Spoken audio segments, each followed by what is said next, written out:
Aleluia.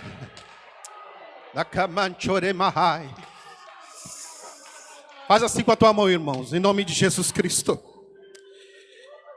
As tuas mãos estão ungidas na presença de Deus. O Senhor ungiu as tuas mãos. Nas tuas mãos tem poder. Poder para curar, poder para libertar. Da cama e a série. Aleluia. Existem muitos crentes que não tiveram o prazer ainda, até o dia de hoje, de estender as mãos, tocar no enfermo e ele ser curado. Mas hoje a tua mão vai sair daqui ungida de uma forma diferente. E você vai tocar no enfermo e vai expulsar a enfermidade. Existem crentes que até a noite desse dia não tiveram o prazer de estender as mãos, aleluia, e expulsar um demônio pelo poder que existe no nome acima de todos os nomes, a saber, o nome de Jesus Cristo. Até o dia de hoje, irmão, mas de hoje em diante, você vai estender as mãos e vai expulsar todo tipo de capeta, e todas as cadeias serão quebradas pelo poder que existe no nome acima de todos os nomes. Faz assim com a tua mão, eu quero ministrar agora, Senhor. Coloca a mão na mão deste crente, meu Deus. Este poder, essa unção, essa autoridade, ele pede a autoridade dos céus para expulsar demônio, aleluia, para curar a enfermidade. E nessa noite eu ministro pelo poder que existe no nome santo do Senhor, uma unção tal sobre esta mão que está estendida. Receba em nome de Jesus Cristo. Aleluia.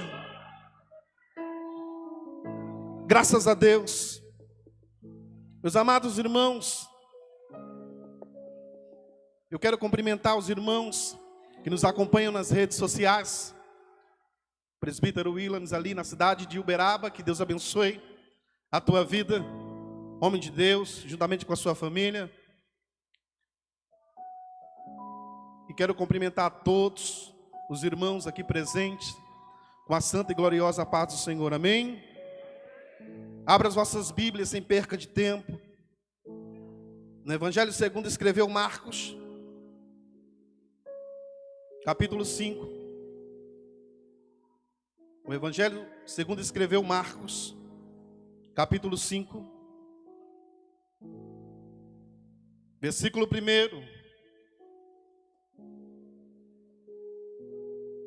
Marcos, capítulo de número 5, versículo 1, diz assim a palavra do Senhor. Chegando a outra margem do mar, a província dos Gadarenos, e saindo ele do barco, e saiu logo ao seu encontro dos sepulcros um homem com espírito imundo, o qual tinha sua morada nos sepulcros, e nem ainda com cadeias o podiam alguém prender, porque tendo sido muitas vezes preso com grilhões e cadeias, e as cadeias foram por ele feitas em pedaços, e os grilhões em migalhas, e ninguém o podiam amansar,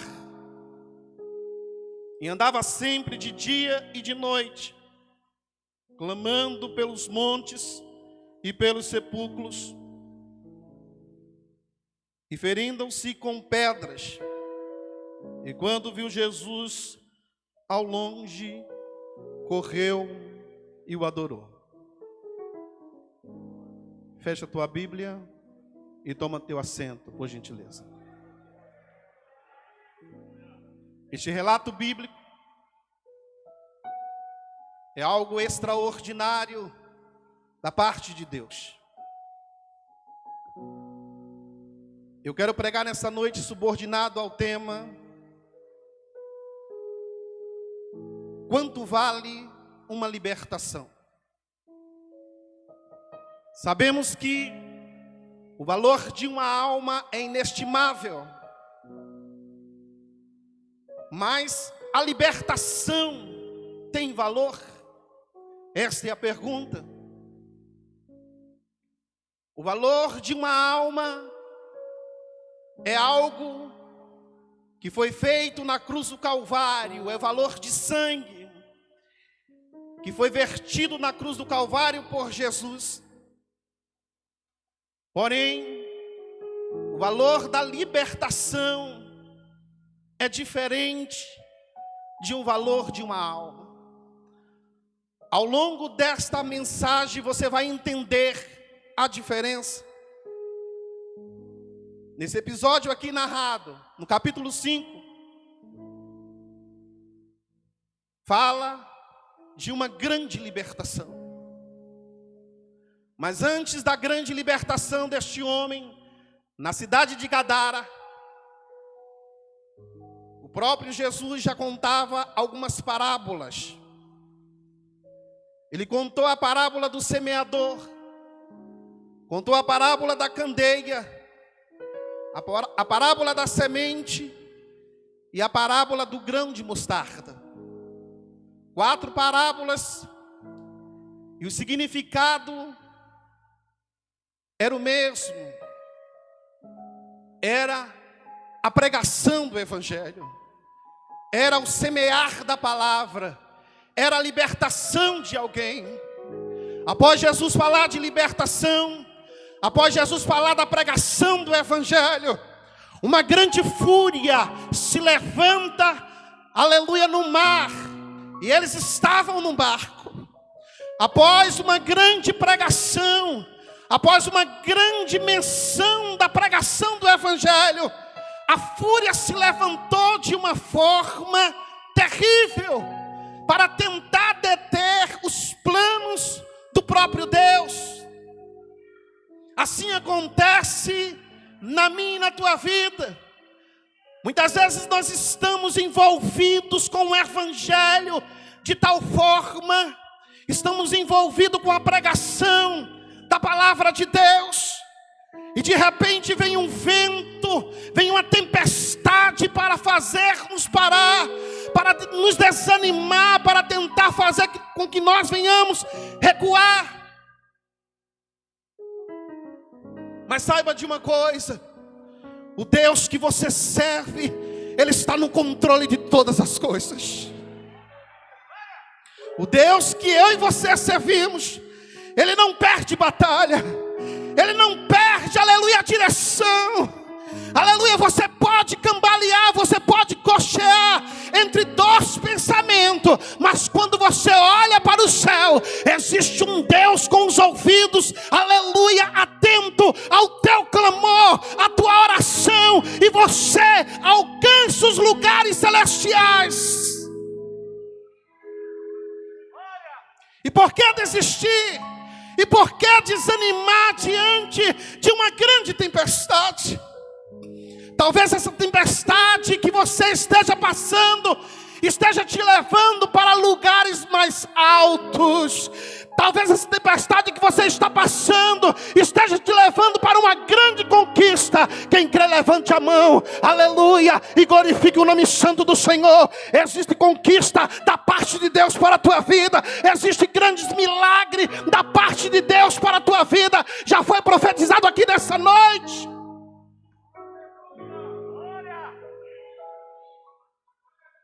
A tempestade se levanta, e Jesus passa de uma margem para outra. Ei, eu tenho um recado de Deus para a tua vida. Talvez a margem que você está não seja a margem que Deus quer que você esteja. A tempestade começa, aleluia, começa a fazer com que o teu barco comece a balançar, mas saiba de uma coisa: Jesus está no barco. Jesus estando no barco, irmão, pode ser que o barco tende a ir para uma outra margem, mas vai para a margem perfeita do plano de Deus para a tua vida. E o vento começou a açoitar piorar de uma forma terrível. Os discípulos começaram a ficar desesperados. Aí já vem Jesus e acalma a tempestade. Eu quero liberar uma profecia. Levanta tua mão assim comigo.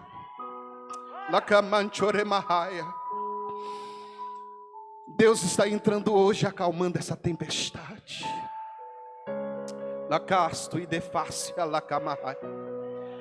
Essa tempestade de enfermidade, essa tempestade de necessidade de libertação no teu lar, essa tempestade de necessidade de libertação pessoal. Existem muitos crentes que têm, aleluia, até carteirinha de membro, tem carteirinha de cooperador, mas tem, aleluia, que ser liberto na presença de Deus. E Deus vai te libertar hoje. Passou para outra margem. E quando chegou da outra margem, acredito eu, que o adversário começou a se rir e disse: eles não puderam prosseguir o caminho. Eles não puderam chegar ao porto seguro. Eles não puderam chegar ao seu objetivo.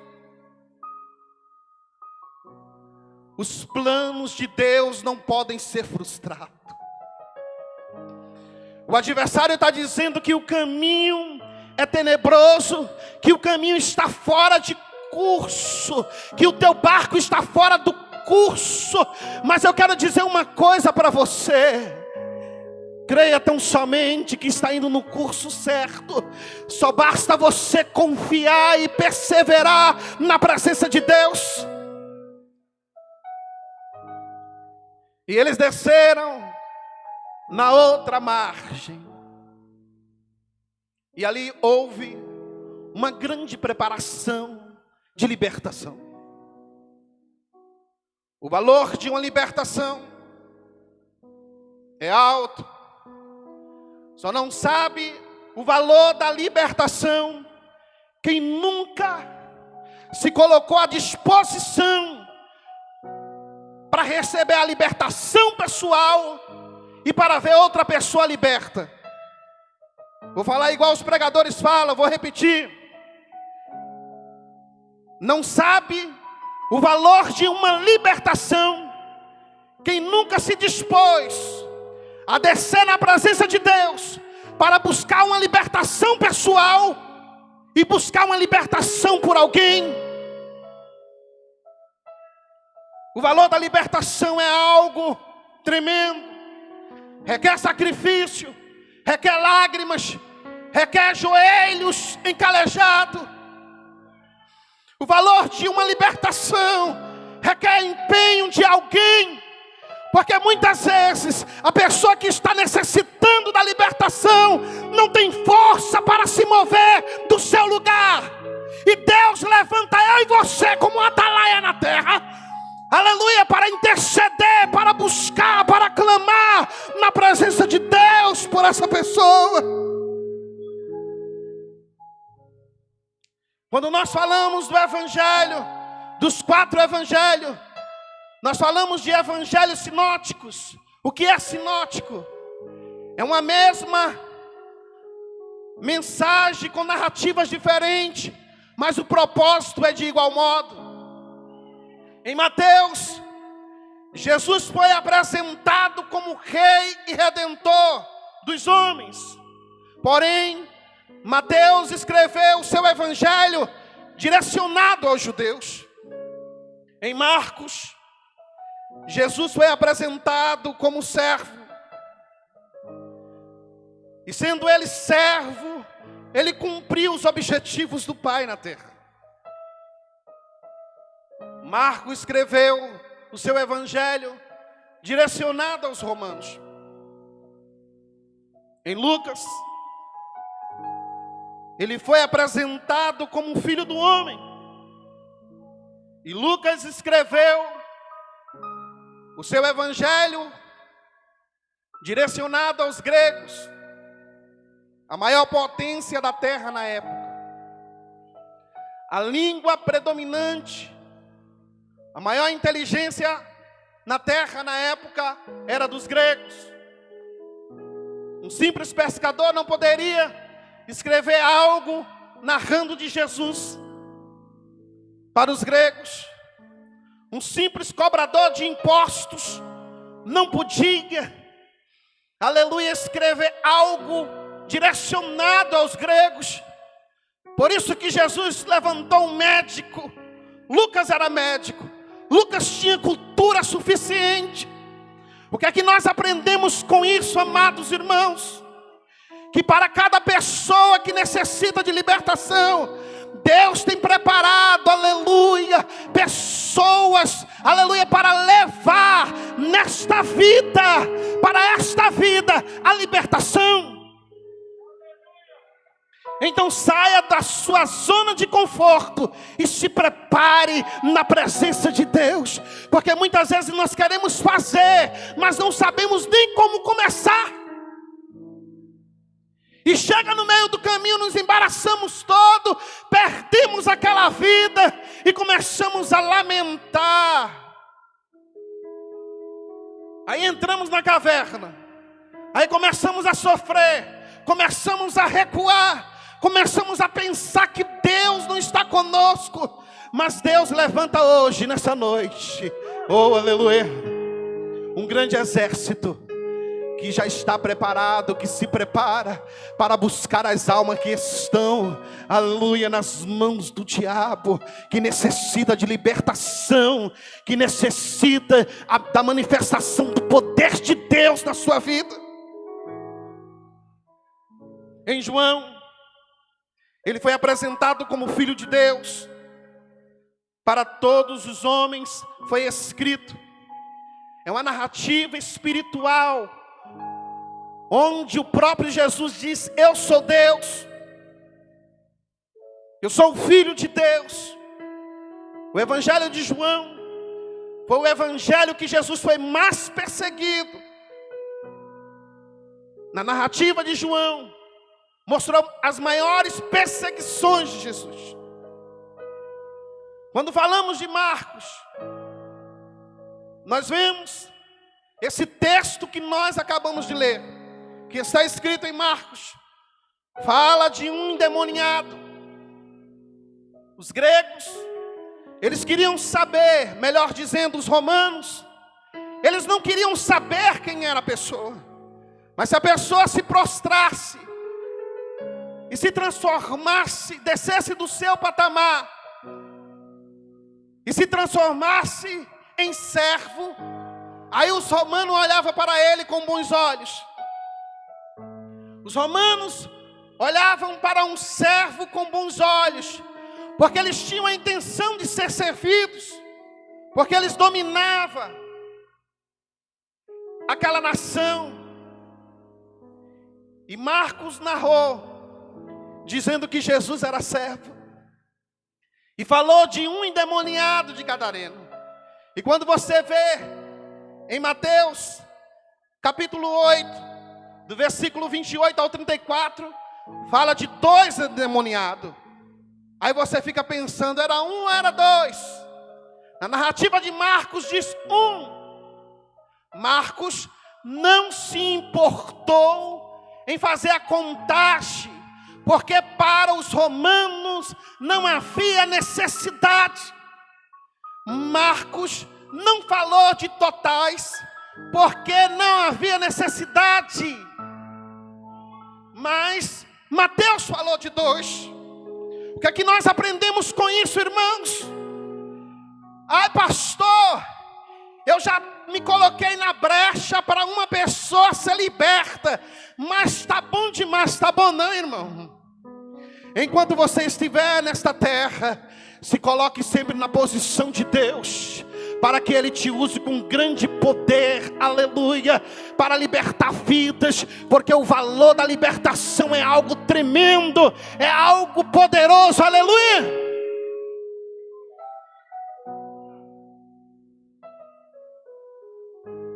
Gadara era uma cidade que estava próximo a Tibéria. Era uma das 10 cidades de Decápolis, próximo a Galileia. Quando Jesus chega nessa cidade, diz o texto ora lido, que aquele homem, ninguém naquela cidade podia mais com ele. Prendia com grilhões, prendia com correntes, e não podiam só segurá-lo. A ambição do demônio por mortes é algo tremendo, é algo terrível. Quando aquele endemoniado viu a Jesus, ele correu, prostrou e adorou. Nós aprendemos que tem 3 ações para libertação. A primeira ação é a intervenção da família. É quando a família ela começa a lutar por uma pessoa que está endemoniada, por uma pessoa que está presa no vício, presa nas drogas, e ela começa a aconselhar, até mesmo chega a aprender e acorrentar essa pessoa dentro de casa, para não sair, para usar drogas e outros ilícitos. E também começam a esconder pertences. É algo tremendo, é algo terrível. Talvez você conheça alguém que esteja nessa situação, que já passou por essa situação. A família que passa, aleluia, por essa situação, ela é toda desgastada. E eles chegam a chorar e a se humilhar diante das pessoas que estão nesse estado, necessitando de libertação. A intervenção da família sem Deus é algo muito natural, é muito superficial, não leva a lugar nenhum muitas das vezes. Enquanto Deus não entra em cena, enquanto Deus, aleluia, Ele não é convidado para entrar em cena, a intervenção da família de nada vale. Porque a libertação é através do poder de Jesus. A Bíblia diz que Ele veio para desfazer as obras do diabo. É somente Ele que pode desfazer as obras do diabo. Não é por minha força, não é por tua força, é pela força que existe em nós, que Jesus nos deu. Oh, aleluia. Se a família vier sozinha, não vai conseguir chegar a lugar nenhum. Segunda ação para a libertação é a intervenção da sociedade. Eu já vou concluir. Programas de acompanhamento. Vem o governo, faz alguns programas de acompanhamento e começam a levar para um lado e para o outro. E a situação só vai se agravando. Porque quer cuidar com remédios, dopando aquela pessoa que está precisando de uma libertação espiritual. O problema, aleluia, não é médico. O problema é espiritual. Eu me lembro que eu estava um dia na igreja e já tinha encerrado o culto. E chegou umas 5 pessoas na igreja desesperadas. E chamando o pastor, eu não era o pastor da igreja, eu era o segundo dirigente da igreja. E o pastor estava ocupado e disse: Romualdo, vai lá e resolve. E eu procurei saber o que era. E me falaram que existia uma pessoa que estava cheia de demônio, próximo à igreja. E chamaram o SAMU, e quando o SAMU chegou lá, olhou para aquela situação e disse: chama os crentes, porque isso não tem nada a ver com a gente. Vai lá na igreja dos crentes e chama, Porque esse negócio aí não é doença não. E quando nós chegamos lá, ele morava em um sobrado. Quando colocamos o pé na porta para entrar, o bichão gritou lá de cima. Quando chegou lá, uma coisa horrível, terrível. E ele não queria sair, falou que não saía. Mas nada consegue resistir o poder do nome de Jesus. Falei, você vai sair sim. Qual o teu nome? E ele disse, Legiões. E demos uma ordem ali. E aquele homem foi liberto. Nunca tinha sido crente na vida dele. Tinha cerca de 36 anos mais ou menos. Nunca tinha sido crente na vida dele. Hoje é um presbítero para a glória de Deus. Quando eu vou na cidade de Cubatão, quando ele me vê, ele me abraça. E a gente vê a gratidão na face daquele homem. Porque houve uma libertação tremenda. Casas de recuperação, sem a intervenção divina, não vale nada também. Tem que haver uma programação da parte de Deus ali nessa casa de recuperação. E sabemos que muitas não têm isso. É só remédios e mais remédio. Penitenciárias também. O governo se levanta fazendo e levando muitos para a penitenciária, mas não consegue. A terceira intervenção é a intervenção divina. E quando chega a intervenção divina, todo ódio é expulso. E quando o ódio sai, o amor chega. Vestes novas são colocadas, diz a Bíblia. Que quando aqueles homens chegaram, viram aquele homem sentado e já com vestes, porque ele andava nu na cidade, nada conseguia detê-lo. Ele já estava com novas vestes. E também são feitas a cura das feridas. E existem 3 tipos de cura: a cura emocional, a cura física e a cura sentimental. Talvez você conheça alguém que necessite desta cura. Talvez você que está aqui nessa noite precise de algum tipo de cura, quer seja sentimental, emocional ou físico. E Jesus Cristo vai te libertar hoje.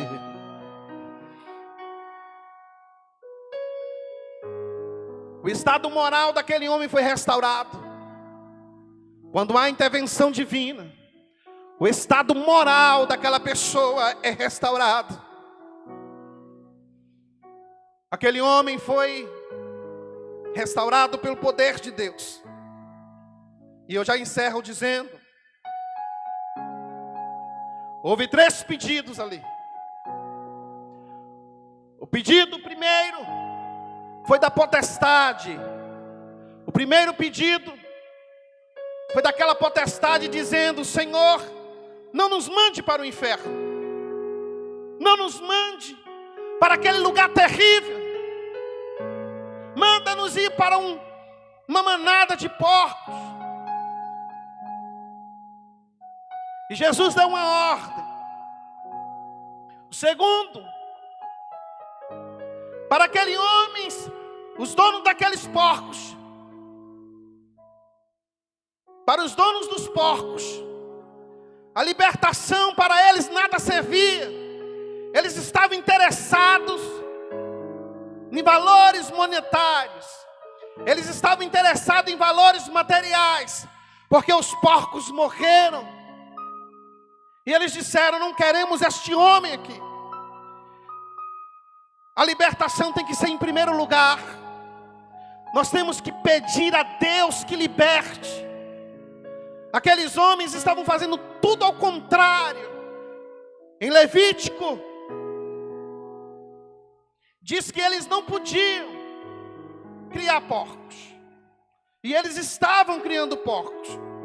porque de alguma forma eles queriam ganhar dinheiro. Hoje, em nosso país, virou um problema cultural, não importa como, mas muitas pessoas querem enriquecer, até de formas ilícitas, e não era lícito criar porcos. Temos que tomar muito cuidado com isso. Não era lícito. Terceiro e último, ele pediu para Jesus, para seguir Jesus. Vamos nos colocar de pé, por gentileza.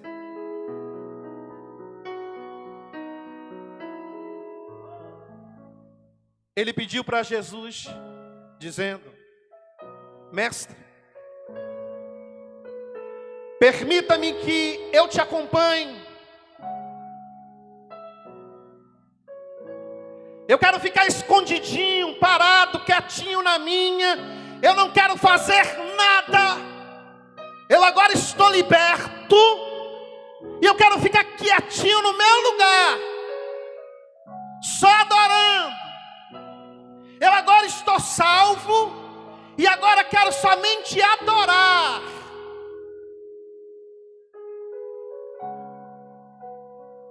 Jesus nos chamou para ser salvos e servos.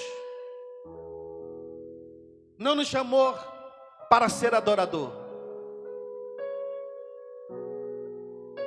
Chamou para duas coisas, única e exclusivamente: salvo e servo. E onde é que fica o adorador? Adorar é uma característica de um salvo. O salvo, ele tem a característica de adorador.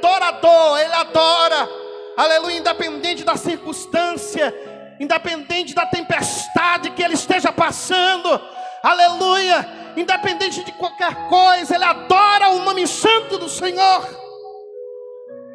Ele queria ficar quietinho. Jesus disse: não, você vai para a sua casa e vai contar o que aconteceu. Está na hora de você começar a contar o que aconteceu. Está na hora de você contar o grande milagre que Deus fez na tua vida nessa noite. Está na hora de você sair contando as maravilhas de Deus, aquilo que Deus opera, aquilo que Deus operou. Está na hora de você começar a conhecer o valor de uma libertação e se colocar no lugar de outrem para buscar a libertação de alguém. Está na hora. Você pode ter alguém na sua família que está necessitando de libertação, o seu vizinho, e às vezes nós estamos de braço cruzado, querendo somente seguir a Jesus. Não é assim, irmão. Nós temos que nos colocar na brecha e saber o valor, aleluia, da libertação. Curva a tua cabeça. Eu quero orar pela tua vida.